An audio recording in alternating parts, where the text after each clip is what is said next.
મારો ભાઈ તો હાંજે અશિકા કેટલું કેટલી બધી આ બધી ગ્રીસી એક અશિકા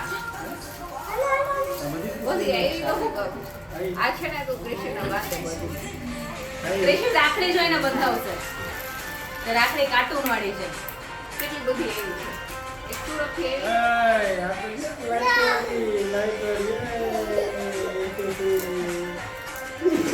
દીદી ની કે બાજી દીદી આ છે 3 ગાંઠ મારવી છે 3 ગાંઠ મારવી છે દીદી ને કે તું કોઈ દિવસ પણ ન બોલ તીન દિવસ કામ છે ના ગાંઠ બે એમ ના કે ચાર છે ના કાલ મેં વાંચ્યું ઓલામાં કે 3 ગાંઠ મારવી જોઈએ રાખડી हाँ हाँ हाँ 3 गांठ મેં વિડિયો મોકલ્યો તો તમે ચાલે તો મેં નથી જોયું. આપણા તો એટલા વર્ષથી ઇન્સ્ટામાં જોયું હતું સુખી થાવ ખૂબ ખૂબ આનંદ ભોગવો અને હેપી જીવન જીવો ફોટો